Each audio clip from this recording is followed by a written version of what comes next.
didn't even know this until a few seconds ago, and knowing it is even more amazing.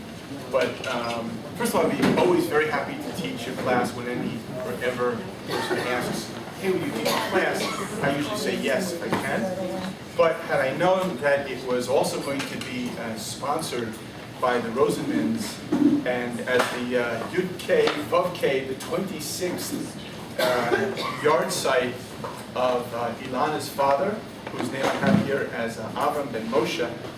So may it be a zchut aliyah, because, you know, hopefully if you get nothing out of this class except for a good chance to sleep for about 45 minutes, then the bottom line will really be about the title of the class, which is called A Good Day to Die, which is what Tisha B'Av is kind of a lesson about. But when you see this or you hear that, what you realize is nobody dies. Sorry to break that to you, but you know, everyone always thought that when you're born, right? You know, like in a prison, one guy says to the other, "Hey, how long you in for?" The guy says, "Life," right? And then you say, "Well, nobody gets out of here alive," right? That's not true, and that's what we're going to discover, and that's what the whole myth is all about. So, just as a quick reference to the yard site. According to our sages on the yard site, what happens is the neshama, the soul, actually it's much more than the neshama, as we'll also learn tonight. It includes their tax filings, no, I'm just kidding. Although I do remember there was a great cartoon in the New Yorker magazine, and it was a nouveau dead guy, and he was just arrived in heaven, and there was I guess like a little, you know, welcome to the club angel showing him around the place. And as they're approaching this one area, there's this large four-side delpak, and behind the desks are these angels busy with computers and printing this and that, and there are guys in gray flannel suits with wings and briefcases flying in and out, and this new dead guy is like amazed, and the angel says, yeah, those are the people who did take it with them. So, but except for them, what happens is that the neshama now comes to a new level. And when it comes to a new level, it doesn't recognize anybody because it's you know, new kid on the block kind of thing. And since we know, I'm going to just say this in a brief idea, since we know that motion is only created through friction, which is the essence of opportunity in this world which reminds me to turn off my mobile phone, to be able to perform mitzvot, because here is the only world where you can create friction. And through that friction, the energy that you create, hopefully latov, goes forever. At the highest level, when it's the friction of the mind creating Torah, which is light, and even on an equally important but slightly lower, if it's only the ner, the candle, which is the friction created by the physical performance of a mitzvah. So therefore, in those worlds, or those higher worlds, they're more kind of like boats, but they're without any wind. They're kind of like bobbing in the water. And when our descendants, or their descendants, create friction or energy in a kivun, in a direction which is to their toilet, to their benefit, then that energy motivates the world that they're in. So therefore, according to the Chassidish way of thinking, when a neshama now comes to a new level, so in this world, the descendants of that neshama saying Shalom Aleichem, greeting one another, causes the people or souls to come over to the new arrival and say Shalom Aleichem. So it's actually helping that soul acclimate to their new term for this year by, in this world, creating waves of peace. Because those waves of peace go on forever. So what I'd like to do now is I'm trying a new style. So this is kind of like a beta test class because it's something I've been really wanting to work on for a long, long time. And I also realized it's a little overwhelming, so I don't know if Lori told you, but tonight's class will be about 5.5 hours, so we should be able to cover all the material. Sort of a Rabbi James Joyce free-flowing consciousness class. But what I really did is I wanted to try to pull out numerous sources in the Talmud, constantly just going from reference to reference to reference to reference, and through that building an image. It's almost going to be like kind of connecting the dots. And it's an extraordinary sort of a thing. And the nice part about it is, anyone who's interested, I can email you or post, or through Lori, I can put the Makoros up so people can actually go and look them up, which I welcome you to do. Because the more you look them up and go into them in the actual sources, the more it will illuminate these ideas. And the other point is, I guess I was deeply offended by a compliment once when somebody came up and said to me, "This was a wonderful class." What did you say? So I know that he meant it well, so since then I've often been very, very careful about having really rock-hard sources for the material as well. So I broke this, the class, as you know, is called A Good Day to Die. It's a reference to Tisha B'Av. I don't know if you saw the illustration, those of you that didn't. It was a picture of a secretary in front of, I guess, her boss's office, and the Malach HaMavet, the angel of death, is standing in front of her desk. And she's saying, is he expecting you? Right? And of course, that's the whole idea. As we'll see later, nobody ever expects the Malach HaMavet. In fact, there's a medrash, and I don't want to quote too many midrashim, I want to stick strictly to the Gemara, but it's such a brilliant medrash. It says that God wanted to find an angel who would be the angel of death. So kind of like Gomer Pyle in the army scene, all the soldiers are lined up, and God comes out to the angels and said, "I need a volunteer." And of course, nobody volunteers, but all the other angels but one step back. So this guy is, by default, left forward.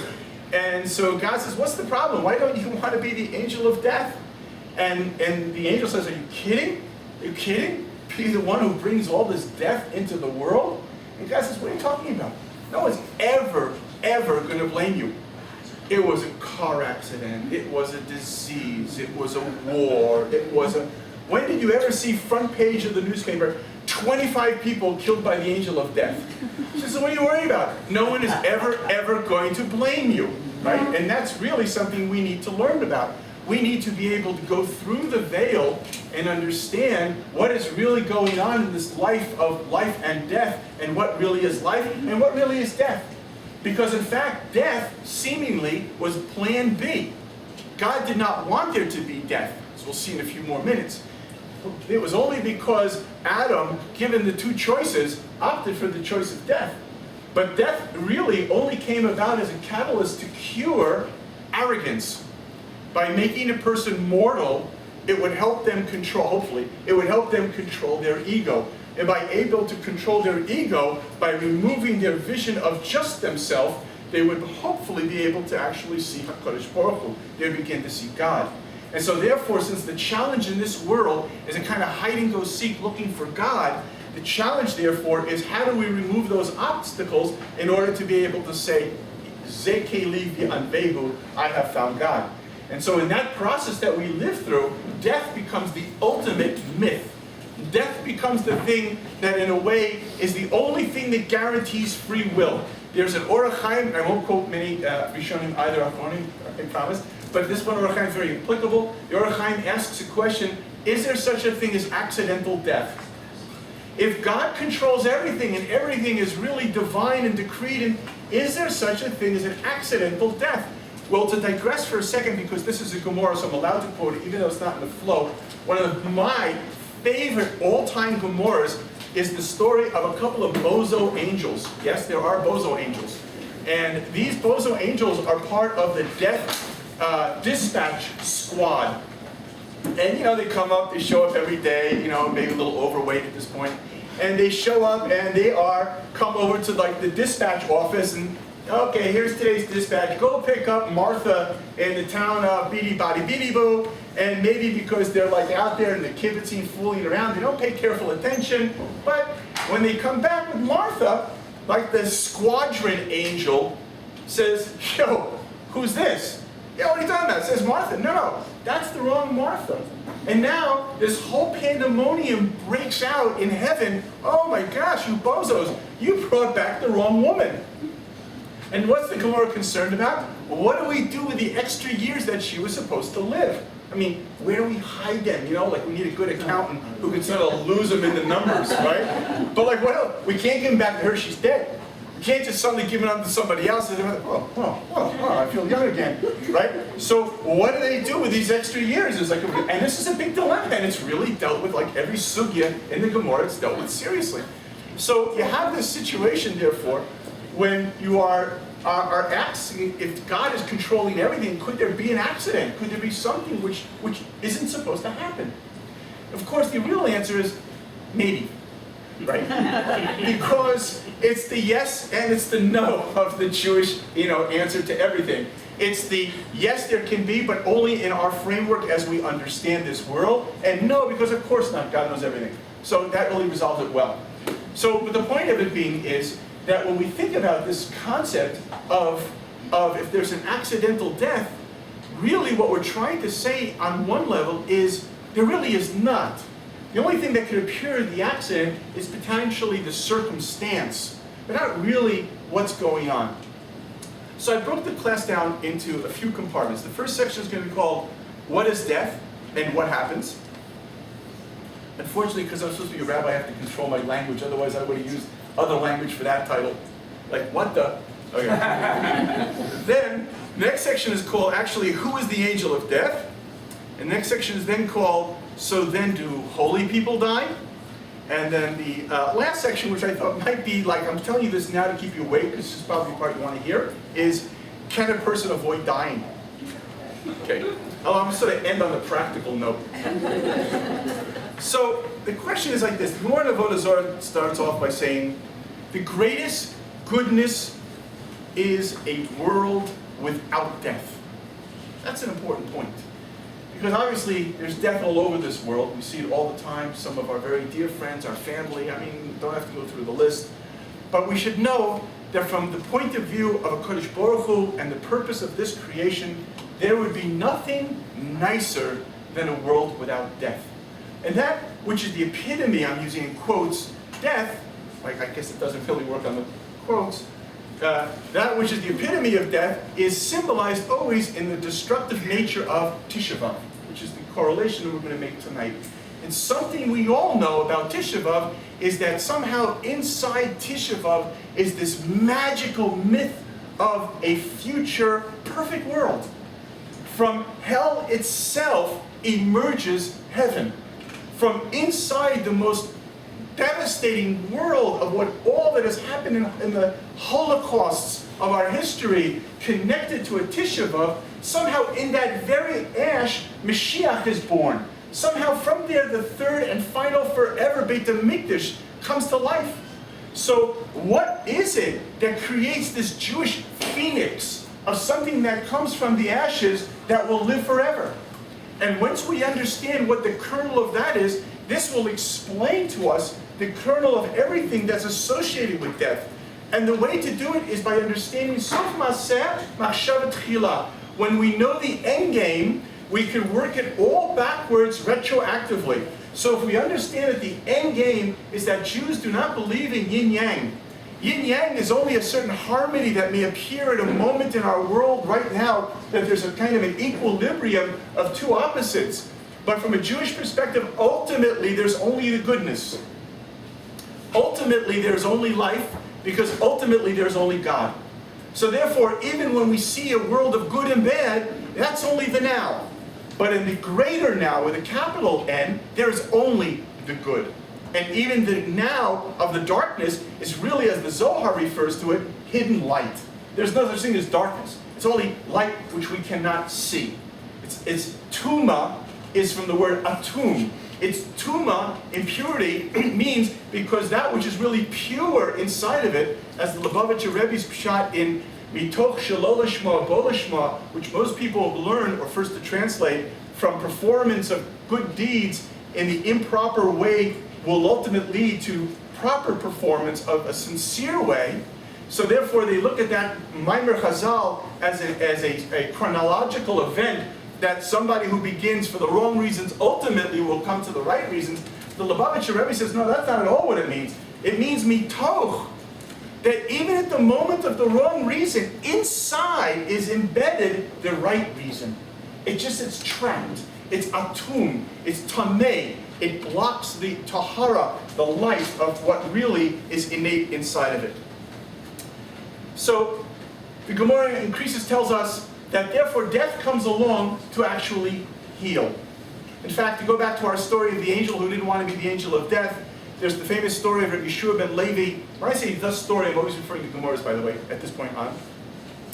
Rabbi Yeshua ben Levi is told that he's about to die, as there are several examples of this in Shas. He has a 30-day heads up, and when he's told that he's about to die, so he prepares, and the angel of death comes, and he says, look, you know what, can I get a sneak peek? I mean, I don't want to buy real estate I haven't had a chance to look at. So the angel says, sure, come, we'll go along. So Rabbi Yeshua says, you know, that's a really wicked kind of blade you got there. Maybe I could sort of hold the blade while we go so I can feel a little more relaxed. And death says, yeah, no problem. I'm getting flashes here to Monty Python, The Meaning of Life. If anybody remembers those scenes when the angel shows up at the farmhouse. So he hands over to them the blade, and now they get to the wall, which on the other side is heaven. And Rabbi Yeshua says, you know, death baby, I can't really like get over the wall. Could you give me like one of the things? And so death baby's like doing the thing, and Rabbi Yeshua goes up and whoo, jumps to the other side, and he's jumping around in heaven with the angel's death of sword, and the angel of death, of course, can't enter there. And he's saying, hey, give me back my sickle. What's with you? Give it back. And he's until finally, God has to come over. And not easy, because, you know, maybe she was Jewish, so, hey, you know, but he has to basically really convince him that there is a real need for this blade in this world. And so Gemara tells us that although, as we said already, the perfect world that we long for and will, God willing, see is a world without death, at this point, there is something in the process of death which brings a kind of purification. The Gemara in Baba Metzia points out that until Elisha came along, people would not ever recuperate from an illness. The person who received illness, that was it, they were on the way out. And yet through his prayers, he was able to change the nature. That person could have an illness, which the Gemara refers to as a 60th of death, and from that they could awaken themselves to do tshuva and be able to continue to live. But here's an interesting thing.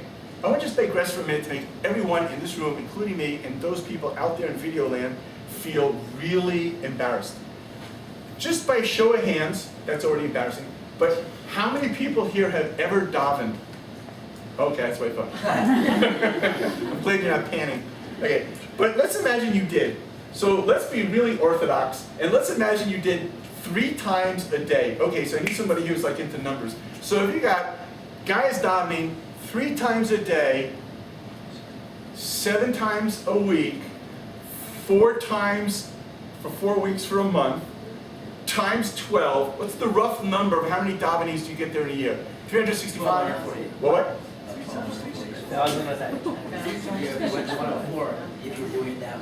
No. Anyway, just throw me a number. Now, leap year or not? No leap year. 1,000 a day. Okay, fine. So let's say 12,000. Now let's say you've been davening, I'll make this simple, for 20 years.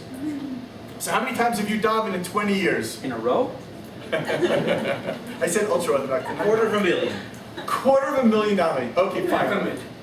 So anybody in this room who's been davening, who's been religious for 20 years, has davened Aleinu at least 250,000 times. Who would like to, without looking at Siddur, volunteer to repeat the whole thing by rote? Okay, that was the point I wanted to make. I'm right there with you. I mean, you know, it's kind of retro embarrassing, you know, when you realize how many times you actually daven. And my gosh, nobody knows Aleinu really well by heart, that they get to slowly, not quickly, slowly. However, in there, okay, Baruch Hashem, one at least. But in there is a verse which we've said at least 250,000 times. That's my point. And I don't know if we've ever stopped to think about it. Maybe Daf Yomi guys have, because we saw it a little while ago. It's Gemara Nida. The Gemara says, and before me every knee will bow, and every tongue, or Lashon, every tongue will swear, will take an oath. And the Gemara Nida explains what are these 2 incidents. It says, every knee will bow. This is the day of death. Then no matter who we are, what we are, how much money, how much power, it doesn't matter. At that day when we leave, we bow before God. We're out of here. The knee bows before God on the day of death. And the other part of the verse says that each tongue will vow, says is actually the moment a person is born. The Gemara says that although, the Gemara says, Kol b'dei shamayim chutz mi'ira shamayim, everything is in the hand of heaven except for the fear of God. And the Gemara extrapolates to mean whether or not you'll be rich, whether or not you'll be poor, whether or not you'll be this or that. All those things are predetermined. But whether or not you'll be a tzaddik or a rasha is not. That's in your free will. But here's the catch that nobody ever mentions. It's called the sucker punch. That even though you're about to be born and you've got free will, whether or not you're going to be a tzaddik or rasha, just as you're going out the door, the angel says, hey, two things. Boom! Whoa! And that's the little groove under the nose. Where the what? You forget everything that you learned. And at that moment, the baby takes an oath. That means us. We take an oath that we will be a tzaddik. Even though we have free will, we swear we will be a tzaddik. And so therefore, you have the entree to this world begins with an oath and a commitment to be a tzaddik. And the departure from this world is that the knee bows before God. Now the problem, you would hope to think, is it's out of order. Really, the verse should be the opposite. First, it should say the part about the tongue swearing, because that's birth. And then it should say the knee bowing, because that's the exit. But no, it's in its proper order. Because this is the game plan. This is how we make it. By focusing on the goal, we will get there. By remembering that there is the last day of our life, whenever that will be, where we will bow before HaKadosh Baruch Hu, where we will surrender everything to God. By realizing that that will happen, it will allow only those things which will make us proud to be before God the focus of our life. And by making those things which will make us feel, wow, I really did my best. I really got in touch with who I was. It was a struggle, it was hard. I failed many times, maybe more than I succeeded. It's okay. I wasn't an angel. I was just a human being. But I really, really tried to be what God wants me to be. And if the person gets to that level, then that's a wonderful bowing. And the process of focusing on that brings us all the way back to that first oath that that's what I'm going to try to be when I'm first born. Therefore, that's what that order comes to explain to us. The Gemara in Brachos also explains that there are 903 different types of death. It explains that the most gruesome or worst form of death, although I don't know, I've seen a few Woody Allen movies, so I challenge that. But without the Woody Allen movies, the most gruesome form of death, it explains, is an inverted thorn being pulled through cotton. The highest form of death is an eyelash being whisked out of milk. As if to suggest that our Mekubalim tell us that there are 613 points based on 13 meridians that run through the body, which are the contact points between the soul and the body. Each one of those 613, as we perform a mitzvah, allows the soul to sit inside the body like a hand inside the glove. So therefore, when all of the soul is aligned in its proper functioning, its relationship to the body is no more than a driver in a car. You know, you just imagine, I'm getting out of a Lamborghini, it's not mine.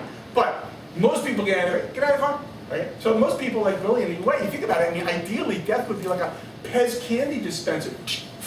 But, of course, we don't go like that. Our soul has this struggle because there are points where we are locked to our body. And the inability to remove that while we are alive traps our soul. This is one of the reasons we must allow the body to decompose. Because the only way, there are two ways to undo a knot. One is to undo it. That's called tshuva while you are alive. The other is, I didn't do that. Now you have to let one of those strings decompose. And then the other, I always get the image like a deep sea diver who got trapped under a log underwater. At some point, you gotta get that leg out from under so that the diver can go back up to the surface. So that process of our lives, this is the spectrum between an inverted thorn. Of course, the Chazal don't randomly choose metaphor. Everything is very deep. And the thorn is a reference, the coats is a reference to the dardar, to the bush in the Garden of Eden when Adam and Eve screwed up everything, and all of a sudden now it was not clear what was true and what was false. The world now became good versus bad, which means that the shift went from objective to subjective. And once you're in a subjective world, you don't really know that what you call good is true anymore. So now the world of Dardar becomes thorn bushes. So you have thorns and you have roses. What is the Shoshana and what is the coats? And the coats, of course, that thorn, that's the missing top of the Dalet, that if you take it off, turns the Dalet into a Resh, which transforms the word Echad into Acher, from one God, one world, one love, to Avodah Zorah, to a world of idolatry, everything other than that oneness. And it's all rooted in that little coats. And this is the coats that when Rabbi Shmuel comes to Rabbi Meir, who is a sofer, and he criticizes him, he says, don't you know the law is you're not allowed to use ink when you write a Sefer Torah because the ink has to be way that you can erase in case you make a mistake? And you're using an ink that cannot be erased? And Rabbi Meir says, no, I don't make mistakes. But I'll tell you why I'm doing this, because maybe when I'm writing the Sefer Torah, I might get distracted and I look over here, and at that moment the little fly, also a symbol of the Yetzer Hara, will land on the coats of the Dalet, which will still be ink. Okay, you gotta zoom in so you get this like on zoom in, right? The little fly is coming down and the paws into the ink, and it pops off and it's got the little ink dripping as it flies away. And now what happens, because it took off that thorn, what was supposed to be a chad is now a resh. It turns a dalet to a resh. What's Rabbi Meir teaching us? Our lives, we are writing a Sefer Torah. Everything we are doing is our Sefer Torah. And when we get distracted by the Yetzer Hara, by those things which are insignificant in terms of our vow, in terms of bowing before God, by doing that, it allows the Yetzer Hara to come into our Sefer Torah. It allows it to pollute our echad into an acher. And that Rabbi Meir doesn't want to allow to happen. So that's that process that we go through. As we go through this, though, the Gemara, of course, in its brilliant nature, of course, you know, I always say that thank God, maybe we should stop the camera, just kidding. I always say thank God that God never gave us Christmas. Because as Jews, we would be all over this. We would have 3 times the size of the Shulchan Aruch that we have today. What's really eggnog? How much do you have to mix it? What about tinsel on the tree? Is the present it's only half under? Does he really cone it in or not? What if you don't have a chimney? What if there's no chimney?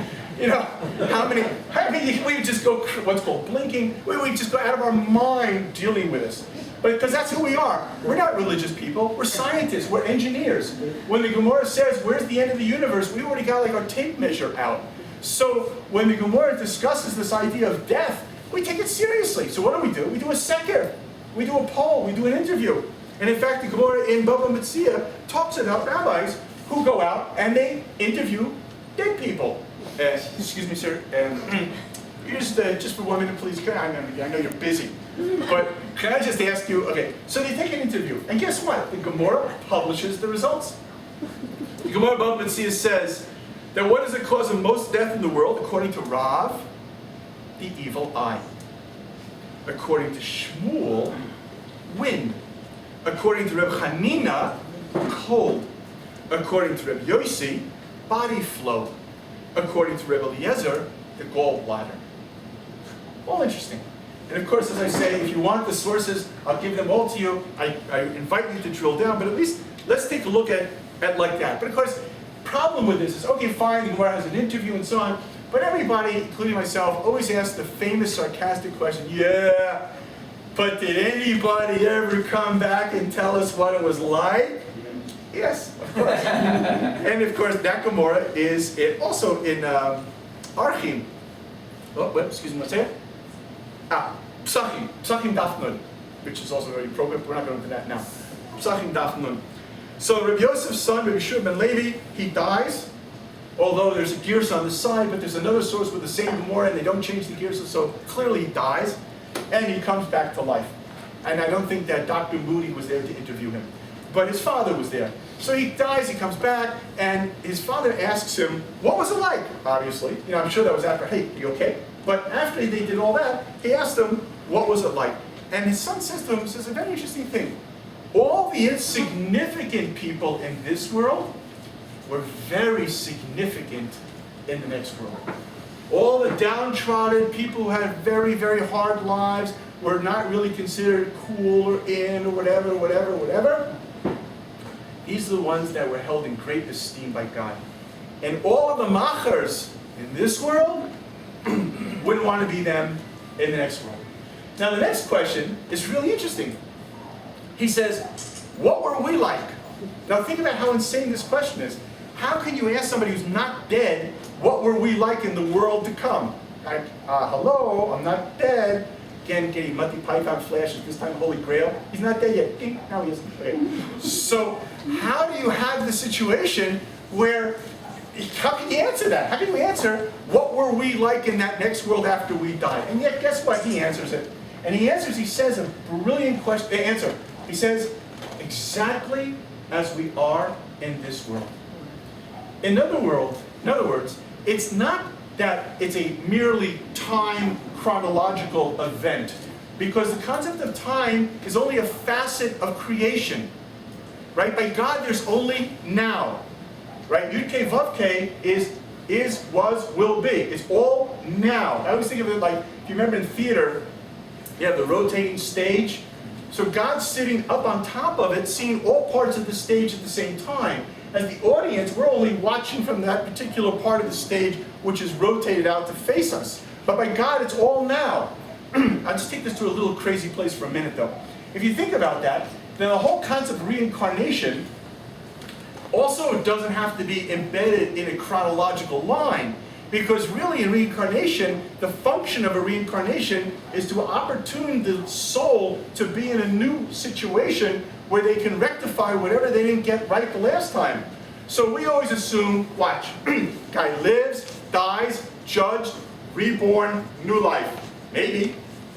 But it could very well be, it could be born, died, judged, reborn back in 1712. Right? You could be reborn hundreds of years earlier than you were ever born. Because it's not chronological. Not only is it not chronological, let's take a little bit further, and a little more crazy. It could very well be that the moment you're being born, the baby next to you in the same maternity ward is actually already the reincarnation of the life you're about to live. Right? Because there's no chronology. And I'll leave it there, it goes a bit further. But if you follow this idea, then by God, there's only and only the now.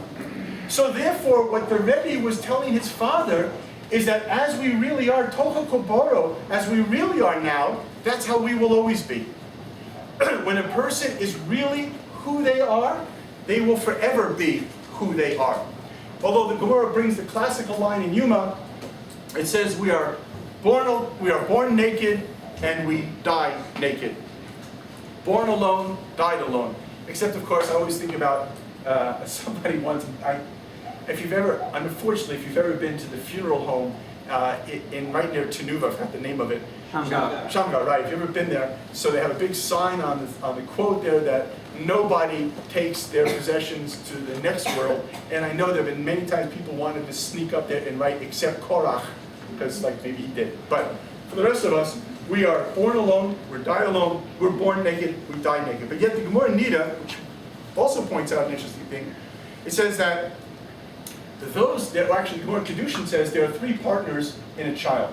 And the Gemara describes what parts come from the mother, what parts come from the father, what parts come from God. Now, the Gemara Nida says that whatever God gives a child, it stays with that person even after they die. This is what I meant before by saying it's not just the soul that's in the next world. And those are the Ruach, the Neshama. I suggest you look at Sforim like Nefesh Chaim and others to understand more about what these ideas are. The light of a person's face, this remains with them in the next world. Eyesight, I hope without cataract. Hearing, speech, movement, and Chachma, Bina, and Das. All of these elements, Gemara Nida says that these are things, maybe even more, these are things that remain with us in the next world. And this is really important thought. Because many times, our only reference to death is Hal from the movie 2001. Will I dream, Dave? Right? When he's being disconnected, the computer. Like, is death merely like after the Pledge of Allegiance when there's no more broadcasting? I mean, is that what death is? It's not at all. Death is not something where it just stops. Death is continuum. It's just going to the next room and passing the mezuzah as you go. Death, all of this you stays with you. It's all you. All the knowledge, all the memory, all the illumination, all the Torah, all the neshama, it stays with you. And that's a very important point to realize. Because if this never dies, then this is certainly that which is worth investing in when we build ourselves. This might go away, but this is forever. And there's really something, hopefully go away. And this is something to be able to remain focused on. The Gemara tells us that there are 7 things, coming back to our very start before we began, 7 things a person does not know. The first of the 7 is the day a person dies. Nobody knows that. When will a person stop having anxiety? What will the judgment be like in the next world? What his friends are thinking about him? Which business will succeed? When the Mashiach will come? And when Rome will fall. Those are, not too loud please, you're being recorded. Those are the 7 things in this world that although some of them we think we know for sure, we don't know at all. Now the interesting thing is though, the question becomes, it mentions here that one of the things about we don't know is about the idea of the coming of the Mashiach. So we're told that when a person goes to the next world, there's an angel that oversees the dead people, and that angel is called Silence. That's the name, Duma, that's the name of this particular angel that oversees dead people. And it says that the angel is also the angel that controls all of the winds in the world, which ties back to one of the 7 opinions as to what causes death. Shmuel said wind. I wanted to say, this is my own little Dvar Torah, that when Moshe Rabbeinu, to me, my favorite pasuk verse in the entire 5 books of the Torah is the one verse which we had just a couple of weeks ago. It says, "Vayidaber Moshe el Hashem le'mor." The 180-degree turnaround. It's just, the more you can think about the algorithm of Vayidaber Hashem el Moshe le'mor, and now Moshe says, Vayidaber Moshe el Hashem le'mor, tremendous. And when does Moshe reach this point? When he's told. What that means in English? Sure. It means Vayidaber, and spoke God to Moses saying. So here it's the reverse. In this particular one instance it says, and spoke Moses to God saying. Like Moses used the same formula, but reversed it. Now it's Moses talking to God. And so at that moment, when did Moses go out? I mean, because Moses talked a lot to God, but never uses that terminology. So when is this incident in his life when he uses it? At the moment when he's told he's no longer going to live. At the moment when he's told he's going to leave this world. And he refers to God in a very unusual way. He says, to the God of all of the winds, as if to suggest that although there's an angel that supervises all of the dead, and that same angel is the angel of the winds, truthfully, all life and death is in God's hand. And so when Moshe says this to God, what is his prayer? That the Jewish nation should not be left without a leader. This is the moment when Yeshua steps up to bat. But what I find very interesting, though, is the Gemara says that this angel who watches over all of the people who have died, it says that all of the dead people are constantly asking, and we know that in fact, we said that speech goes with it. They constantly ask him, when is the Mashiach coming? That's the one question that dead people keep asking, is when is the Mashiach coming? Those of us that were at the Medviz the other night heard a completion of all of the Mishnayot of the Talmud, of the Mishnah for our dear late friend Abba Shalom, Zichron Bracha, Jeremy Barkan. And what was interesting to remember is that the very first word of all Mishnayot of Torah Shebaal Peh is Meimotai, is when. And the very, very, very last word of the last Mishnah in Uksin is Shalom. So the question of the Talmud is only one. When will there be peace? That's what the Talmud wants to know. When will there be that shleimut, that time of Mashiach, that time when the whole world can live the way we were really created? That's the end game that we are looking for. So I thought that maybe if they're all the time asking him, we just found out that nobody knows the time when the Mashiach is going to come, then if that's the point, when he turns around and all the time he's being asked, hey, when's Mashiach coming? Maybe that's where he got his name Silence, right? Now, shh, shh, shh, right? Because he talked only with, all right, never mind. Moving back to the class.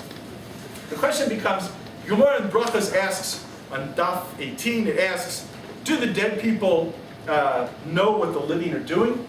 It then a little bit later asks, do the dead people really even care about what people say about them in the next world? In fact, this is my favorite. In Gemara Nida, the Gemara asks the question, can dead people speak Lashon Hara? Really an amazing idea, I mean, if you kind of think about it, right? But yet, there it is. The Gemara asks the question, right? Or are they silenced by that guy all the time? Who's like, shh, shh, shh, right? So I'm not only throwing this out just to open your imagination and change maybe a little of the perspectives of things of these issues that we've had. However, the Gemara highlights that Psachim, anybody who died in the sanctity of God's name, for such a person, there is a unique area of Olam Haba. That's the part of real estate that, like when you go to California and they take you on the tour through Bel Air, but you don't really get to see the houses. That's kind of like the part of the real estate in that world. Those people who lost their lives in the sanctification of the name of God, which the Rambam says means any Jew who is killed as a Jew. Full stop. Doesn't matter if they had a yarmulke, doesn't matter if they put on tefillin, doesn't matter anything. If that person was killed because they were a Jew, that is called by the Rambam sanctification of the name of God, and they go right to Broadwalk on Monopoly. Okay. The thing that's very interesting, though, I want to highlight as well, is the Gemara in Sanhedrin says that God is pained, whatever that means, but is pained by the death of a rasha, of a wicked person. We long for the death of the wicked, but by God, there's a pain. Because by God, there's the hope that every human being will actualize their purpose of life while they are still living. In fact, when we talk about this, imagine if there's the pain of the death of a rasha to God, what the pain of a tzaddik would be. And this we're going to take a look here at the angel of death. Because the Gemara tells us stories that are heartbreaking. One of the greatest Amoraim, Rav Acha Bar Yaakov, the Gemara tells us, was killed by the evil eye of his fellow rabbis. The rabbis were all trying to roll a Sefer Torah in a certain manner, and he was able to do on the first try perfect, and they gave him the evil eye and he died. Now, what does this mean? How could this be? And so on. I'm not going to address it now, but I will tell you that the same Rabbi Yaakov Bar Yaakov tells us that the Malach HaMavis, the angel of death, kissed his feet. Gemara tells us in Baba Basra that the Malach HaMavis came and kissed the feet of Rabbi Yaakov Bar Yaakov in appreciation for how great he was. Because the Gemara tells us that the Malach HaMavis, there are numerous stories of the Malach HaMavis saving the lives of tzaddikim. Because at the end of the day, the Malach HaMavis is not like some angel who fell out of heaven and is just waiting to come with some burp guns and kick in the pearly gates and take it back. This is somebody or something which was created to serve God. And the purpose of Satan, Malach HaMavis, Yetzer Hara, which is all one and the same, is a sparring partner. If the sparring partner knocks out the fighter, what good is that? The sparring partner's job is to give the best fight, to bring the fighter to their best performance. The barbell, it's the weight of the barbell that builds the muscle. If the barbell is made out of styrofoam, you don't grow. So the more the Yetzer Hara works on the person, the more you become great. Reb Mordechai Scheinberger from the Old City said that after a person dies, they go upstairs, they give you a printout of all of the mitzvot that you ever did. Woohoo! Hopefully it'll be like Rocky and Bullwinkle, all in this itty bitty, keeps opening, right? All these wonderful mitzvot that you did. And before you go walking into heaven, they pull you back, say, sorry, sir, you have to go over there to the devil and give it to him. And the devil takes this printout and writes a number next to each one of your mitzvot. And the number is, how many cubic pounds of Yetzer Hara did he apply to stop you from doing that mitzvah? And it's precisely the effort that he applied to stop you that converts into your Olam Haba. Because if the mitzvah came easy because you're naturally a nice kind of guy, but if the mitzvah was tough because you got a personality problem, but you controlled yourself and you still didn't chop off that guy's head, that's big. So therefore, that relationship of the Satan is really about giving us life. It's not about taking our lives, it's about actually giving us our lives. Of course, the Gemara of Azor scares the living out of us when it says, how does he kill us? He comes with a big ball of living eyeballs, all of them looking, all of these living eyeballs. And I would imagine you, like me, if, God forbid, in the middle of the night, an angel of death shows up with this huge thing of living eyeballs, you would probably also go, don't do that, because that's the game plan, to get the mouth to go, and at that moment, ding, throws in a little bitterness. It's just what it takes to unhook the soap, and like a deflated balloon, you're out. So, in fact, I saw a cute little cartoon the other day. It was a guy in bed, and all of a sudden, it's the middle of the night, and the angel of death is showing up, and you see the guy going, ah! And the angel of death has a brush. He says, I'm only here for your hair. Anyhow, so that experience, of course, is a frightening experience, and it's one that we have to live through. But yet the Gemara teaches many examples that King Solomon, one of his best friends, was the angel of death.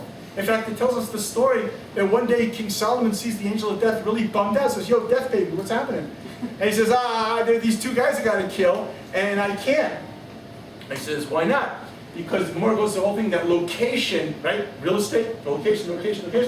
Location is a key. You got to die where you, not only when, but where you're supposed to. And the angel of death couldn't get these two guys to get to where they're supposed to be to die. So Solomon said, yeah, sounds like a bummer. See you later. Runs over to the two guys, says, look, hot news. I just saw the angel of death. He's coming for you. I suggest hot tail it and go to the city of Luz, Shangri-La, place where nobody ever dies, and you'll be safe. And as they're running, then it says like Shangri-La, 2 kilometers, they die. And King Solomon comes into the temple, and then there's the angel of death, like, I guess, whatever, lighting up a cigar, and he says, what happened? He said, I got him. He says, really? Yeah. They were supposed to die 2 kilometers right before the entrance to, I had no idea how I would ever get them there, but all of a sudden, look at that, they just ran over there. So everything kind of worked out the way it worked out. Okay, let's just wrap up with the most important part here. Because I didn't realize it was going to go so long, I'll skip over this, so the holy people died. But Alan, you tell me, what's my time schedule here? 5,500. I know, that's what I would love to do. How many are asleep? Oh, okay. I didn't look.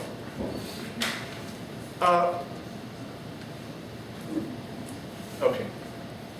Tov. We'll take a quick peek at this. This is the very touching Gemara of Vodazor. It says that when a scholar teaches Torah, even the angel of death loves him in both worlds. It's an interesting perspective. So the question is, do holy people die? So just to really bum you out, because it's supposed to be the 9 days, and I don't want to be too happy here. The death of Amemar happened because of the slip of the tongue of another rabbi. One little distortion of one word. Amemar, one of the greatest Amoraim, dies. Rish Lakish dies at the Ayin Hara, the evil eye of Rabbi Yochanan, when they becomes the Gemara in Baba Metzia, the tragic Gemara there. And then Rabbi Yochanan dies from depression, from having lost his great partner of Rish Lakish. And yet the Gemara tells us that the this has got to be a movie someday. This is one of the wildest stories, among the wildest. I mean, Shas is wild, but this is like among the wildest of the wildest. And that is, okay, we're going to do this, right? Here's the video. So we're in the Yeshiva Shel Mala, which of course I have to digress. My famous, everybody knows this though, I'm sure, the Ben Gurion joke.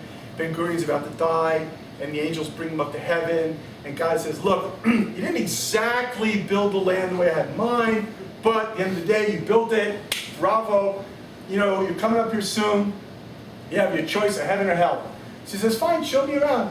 So you bring him to heaven, everywhere, yeshiva guys, davening, learning, talis, tefillin. He sits in a couple Eish Torah or Sameach, Shiurim. Okay, they're interesting, but boring. So they bring him then down to hell, and there's the casinos and surfing and the whole thing. So 30 days later, he comes back up, and God says, nope. He says, give me hell. And of course, they're whipping him and torturing him. And they say, wow, what is this? He says, well, last time you were a tourist, now you're a new immigrant. So, nonetheless, we come up to heaven, and there is what's called often the Yeshiva Shel Mala. In fact, we're told that the king of the demons, whose name I was told not to pronounce, so only the king of demons, in fact, learns in this yeshiva every day. So it must be an amazing kind of place. Anyhow, there's this yeshiva, and as is the way of yeshivas, unless you've never been in a real Beit Midrash, it's violent in a good way. It's violent with love, but it's violent with a desire for wisdom. And so there's arguing back and forth, and even in heaven. You know, you imagine like yeshiva in heaven would be really boring. The halacha is, and everybody goes, Amen. The next halacha is, Amen. Right? That's what you think of it, because everybody knows the pshat. You're in heaven, right? No, it keeps going. So they're arguing, battling back and forth, except it's not like Tosfos says. It's Tosfos saying. Okay, so they're arguing back and forth, everything's going on, and in the middle of all of this, they get stuck. They can't figure out pshat. So, I guess, well, I can imagine in the base medrash of all of Hava, who you must have that, you get stuck. But they got stuck. So they finally say, okay, who's going to resolve it? They, I know, Rabbah. The only problem with the Rabbah is he's still alive.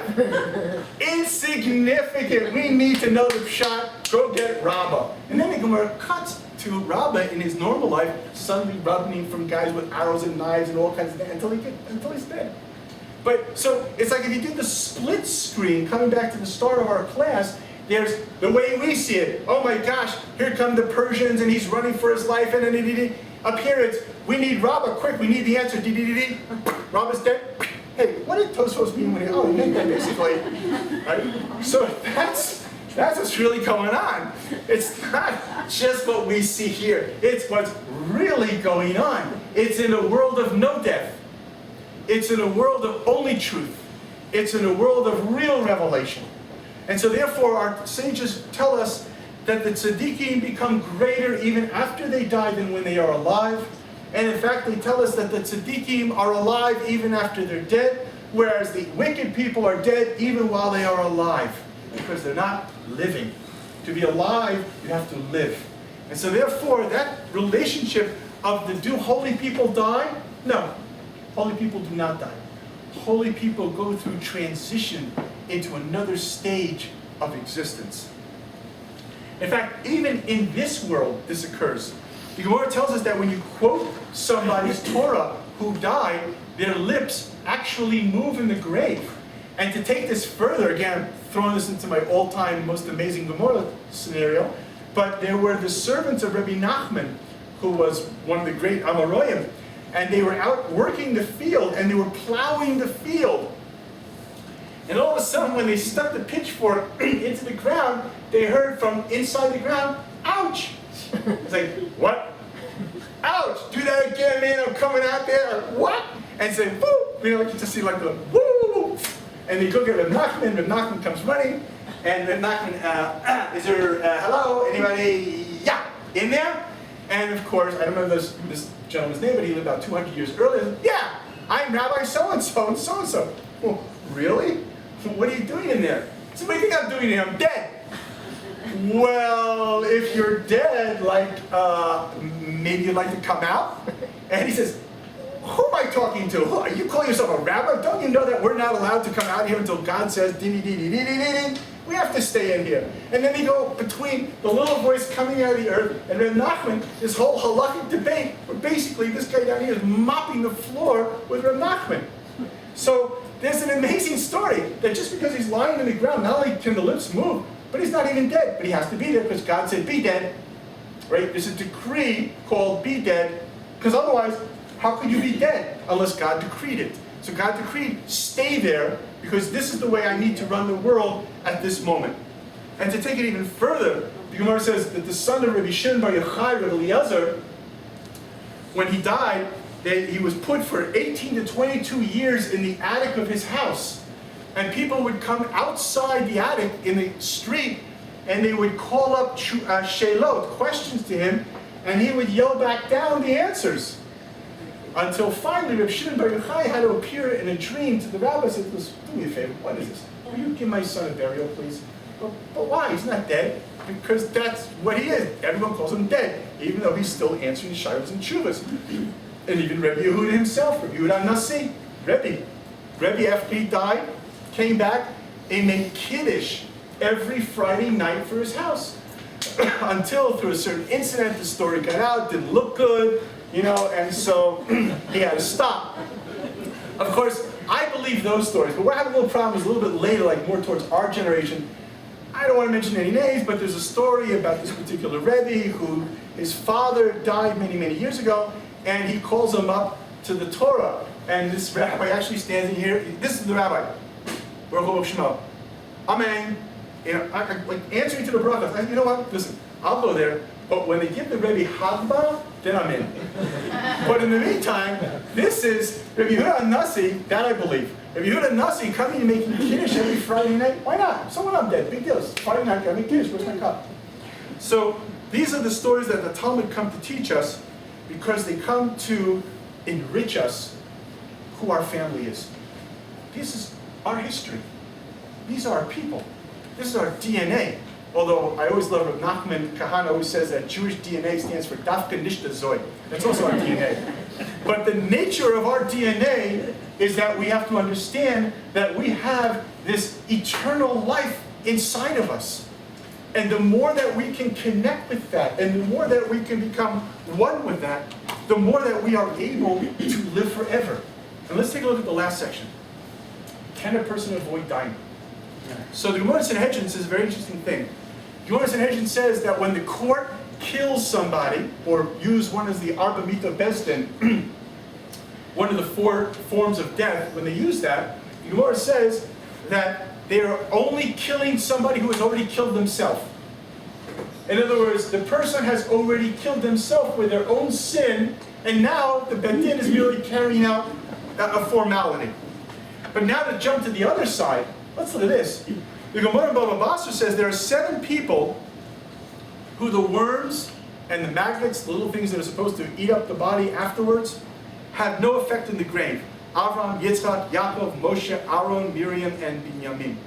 The Gemara a little bit later says 6 people who actually overcame the angel of death. Again, Avram, Yitzchak, Yaakov, Moshe, Aaron, and Miriam. The Gemara a little bit later in the same Gemara says 4 people who only died because of Adam bringing death into the world. Otherwise, he would not have died. Binyamin, Amram, Moshe Rabbeinu's father, Ishai, David Amelech's father, and Kalev, not Kalev ben Kalev the son of David Amelech. The Gemara tells us that charity saves from death. And it even goes further in Baba Basra to qualify. It says charity, where neither the giver or the taker knows each other, saves from premature death. Coming back early into the Gemara, can a person die before their time? So therefore, by the way, a little interesting side point. One of my favorite books is called Svarim, it's called Tamim and Hagim. He asks a question. I will pause for a minute for everybody to think of what they think the answer is. He says, to give charity is a mitzvah d'oraita, mitzvah aseh. It's a positive commandment from the Torah to give charity. Every positive commandment from the Torah requires a blessing. You know, that I put on my tefillin, that I shake my lulav. Why do we not make a blessing? Asher k'nishanu b'mitzvosov v'mitzivanu l'nitain tzedakah. Pause. Ding, ding, ding, ding, ding, ding, ding, ding, ding. Okay, yeah. Because? There's no limit to it. What? There's no limit to it. Oh, it's still Shasta. We're still doing it. There's no limit. A lot of mitzvahs, the Raisa. Because it has to be done from your heart and not just because you're commanded. Perhaps, the Gemara says even if you give it for the wrong reason, you're still called the tzedakah. If a person gives charity, says son should live, it's still called the tzaddik gomer. And it's not just the mitzvahs aseh shezman grama. Then I can hear if it's grama, yeah? In order to give charity, somebody has to be lacking, and you'd be blessing the fact that they're suffering. Oh, that's very nice. Which is why we don't make shechian on leather shoes, because the animal lost its life. That's a very nice point. Not the one he said, but I like that as well. You get a reward for doing the mitzvah. It's like, if you don't make a bracha, it's like you're doing it not expecting anything. It's a higher form of giving, not getting... That's interesting also, maybe. Okay, anybody else? Poor person stretches out his hand, he wants to stock up, you got to give it right away, you won't have time to make the book. And I'm from New York, I can make a bracha. Anybody else? There's no time. You don't know if the Right. other person's going to receive it. Well, that's the answer. That's the answer that he gives. That the poor person might not take it. Many times. What? What? You never got that? I got that a lot of times. And I take it back. Okay, sorry. And I just walk on. But you're right. That's what he answers. Because you don't know if the poor person is actually going to accept what you give. So then, however, he asks the question. But then when there's a box, a pushka, so then you know the pushka's not going to go, what? Right? So make the bracha on the pushka. Why not there? Exactly. Oh, right on. 360 from the corner. That's great. That's the other answer. Because when you put it in the pushka, that's not the completion of the mitzvah. It still hasn't gotten to the... Yeah, but that would be what we said further, and what we asked him is when the person, the receiver, doesn't know the giver, and the giver doesn't know the receiver. If you do it through the pushka, that would be the most fantastic way of fulfilling that part. Absolutely.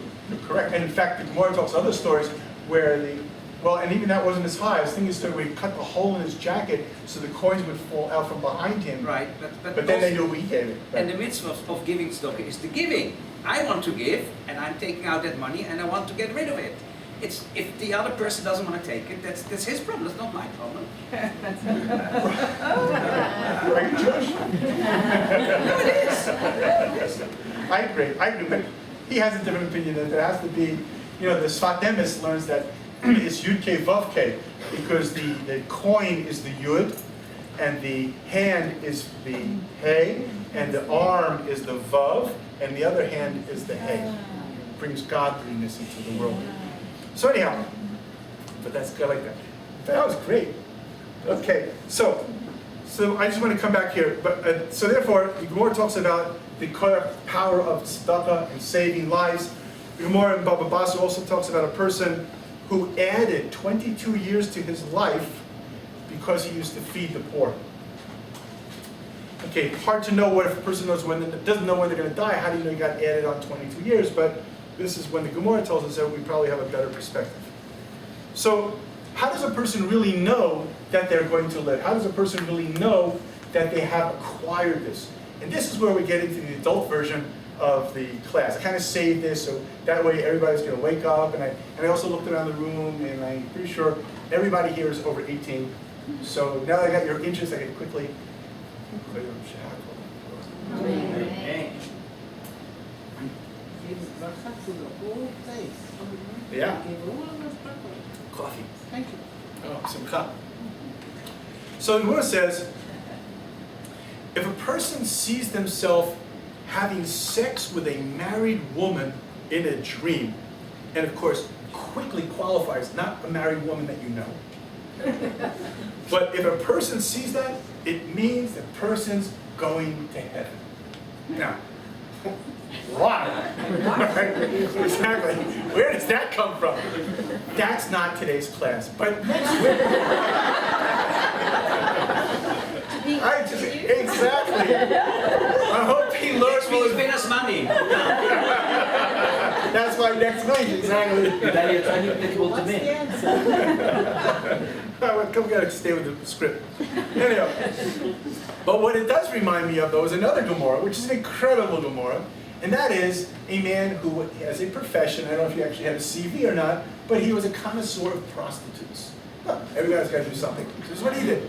So this guy would travel all around the world looking for the most amazing woman to be with, and on and on and on and on and on. And finally, he reaches, I don't know, Cleopatra or whoever it was in those days, but it's her.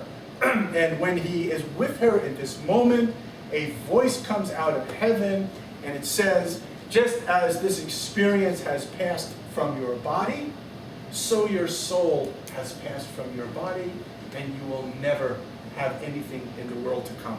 You have gone too far. Bye-bye, so long, Charlie. And this guy goes into mega depression. And make a long story short, he seeks many different spokespeople or spokesthings, from mountains to this to that, asking that on his, and each one, of course, the Maharal explains why this and why that, what they symbolize and so on. But the bottom line, he can't find anything to represent him, to help him as an attorney, to speak on his behalf that he has regretted his whole life. And finally, at the very end, he sits down with his head between his knees and he cries such a bitter crying that he dies. And a voice comes out from heaven and welcomes him by the title Rabbi. And Rebbe, who tells the story, begins to cry.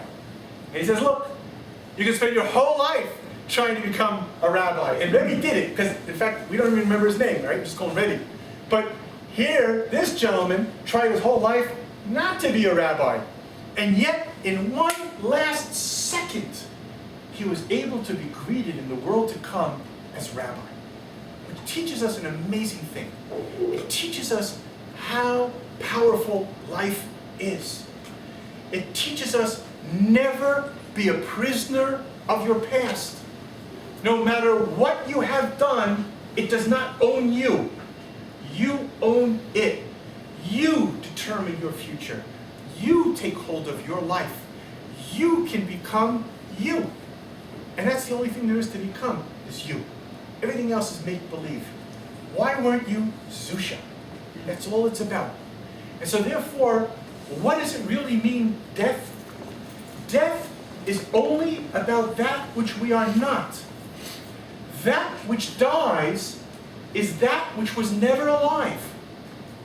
That which dies is the myth that we embedded in our lives. It's not me. That which lives forever is that which was always alive.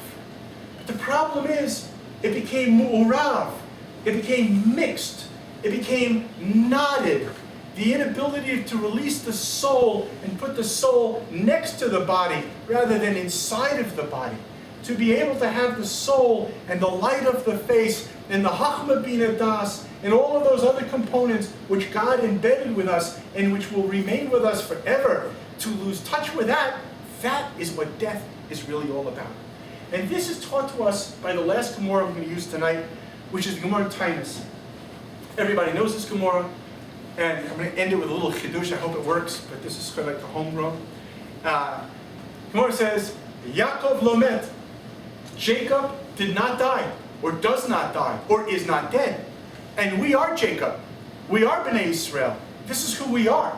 So if Jacob never died, we never died. Reminds me of a very sad Holocaust story, but I guess it's appropriate for this time, when there was a father and his son in the Warsaw Ghetto. I think Shlomo Carlebach tells the story. Told the story. And it says that at one point, I think the little boy's name was Yussel or something like that, and he says to his father, as the Nazis are getting ready to come in, he says, Tati, will Yussel, meaning himself, will Yussel be hearing the Megillah next year? And his father says back, I don't know. I don't know if you will. But I know there will be a Yussel in the world who will. That the Jewish people will never die. Maybe each of us, we don't know our own fate. In fact, the Gemara tells us we don't even know the day that we die. But we know that as a people, we will never die. Once we know as a people, we will never die. If you can really believe that, do you know how much it will change your daily attitude on all the political and military situation that we're living in? Do you know what it will suddenly bring to your mind when you think about how to handle current political events? Hold on. Let's go, like we started this class, let's go to the end game. Let's go to what it's all about. That there will be Ematai Shalom. There will be a time in the world where there will be no death, Will there be a third Beit HaMikdash? That all the nations of the world be able to live in peace? Let's start there. How do we now back up and get there? We don't necessarily need to play the ping pong of the moment unless we do it within the perspective of what we're really all about. Otherwise, we're merely being distracted from who we truly are. So Yaakov lo met. What does it mean, Yaakov lo met? We say it every day in our prayers. Quick, let's do the math, just kidding. We do it in our prayers. Tite emet liYaakov. That truth was given, or is given, to Jacob. Now, if truth is given to Jacob, that must be why he does not die. Because the word in Hebrew for truth is emet. Aleph, mem, taf. If you take away the aleph of emet, you have the word met, which is death. Meaning, there are three basic components that make us in our existence. There is the central part of our existence, which is our heart. And from there it is v'ahavta es Hashem Elokecha, v'ahavta l'recha komocha, v'ahavta et hager, v'ahavta. It's all about the love. Not just the love, but it's got to be about the love. And from that love comes impetus. This is what drives the body to perform that love. This performance of the body is the mem. This is the mitzvot. And from the naseh comes the nishma. By the actual friction of the performance comes the light, and that's the taf, that's the Torah. So by having the love functioning like in the pistons and generating the motions of holiness through action, illuminating the Torah, that's emet. But without that aleph, without that love, it's just death. Doesn't matter how long your payas and your beard and your strimal are. Doesn't make any difference. Because if it's just mitzvah, just Torah, but without neshama, you're dead. Put it all together, you're Yaakov. Yaakov lives forever. And this is a really interesting idea. Let's take it a little bit further and then we'll end on here. Our sages tell us that there are two parallel situations in life. Or, said differently, no, said differently. Sorry. So, to say it a little bit differently, there are two ways to learn things. One is through knowledge, and the other is through experience. When one fails, the other works. You tell your kid, it's hot. That fails, ouch. That works. Okay, so same thing with God. We're B'nai Israel, we're children. God tells us, we get it, we don't. Okay, so it tells us that there are two times in the year called the 3 weeks. The first time is Rosh Hashanah to Simchat Torah, 3 weeks. The second time, Yud Zayin Tammuz, until Tisha B'Av, 3 weeks. The first time is about knowledge. Rosh Hashanah, Yom Kippur, Sukkot, Emunah, all the things that come together in that period of time. If you get it, you get it. But if you don't get it, then there's the other 3 weeks when you get it. And it ends with Tisha B'Av. But it really, it's all about the knowledge. In all levels, it's about the knowledge. So even these 3 weeks also have a level of knowledge. It's hinted at in the fact that it begins on the day of Yud Zayin, which we know is Gematria Tov, 17. There's something good hidden in that. It culminates in the day of Tisha B'Av, which we know, no Tachanon. It's really a moed. It's a hidden holiday. It's a future day of global redemption. It's the day of Tikkun Olam. But there's one thing that seems to be missing, and this is the last point in this parallel. That within those first 3 weeks, there's something called the Asar Yemei Tshuva. There are the 10-day subcategory that runs Rosh Hashanah to Yom Kippur. But here, there's only a 9-day subcategory. We call it, in fact, the 9 days. That's original, right? So you got the 9 days, and you got the 10 days. Doesn't quite work. You got the 9 days, which are the 9 months of pregnancy, pregnant with Mashiach, waiting to be born on that 9th day. But it's still hidden. Of course, number 9, it's still hidden. Yet, there's something that connects it together. And this is the little chidush I want to say. The Gemara Sukkah says that on Yom Kippur, it says, anybody who eats and drinks on the 9th is as if they have fasted on the 9th and the 10th. And it's brought in the Mishnah Berurah. It's a simple idea. On the day before Yom Kippur, Erev Yom Kippur, you are required to eat and drink. In fact, it's one of the 2 times that Rabbi Akiva sent the children home from school that they would be able to eat and drink on the day before Yom Kippur. Because one opinion is, by eating and drinking the day before Yom Kippur, you will have more strength to fast properly on Yom Kippur. And the other is just the opposite. By the fact that you eat so much, your stomach is stretched, as you will find out this Motzi Shabbos. And when your Neshama Yisrael goes, bye-bye, leaving you now, wait. Okay, so the stomach gets stretched out, which makes it even harder to fast. So that's why it's like fasting in 2 days. But here's the key. The Gemara does not say anybody who eats and drinks on Erev Yom Kippur. It says anybody who drinks on the 9th. Meaning, there will be a time when Tisha B'Av will be a day of eating and drinking. And on that day, This is here. oh, thank you, there you go. Okay, that was it. And on that day, good point.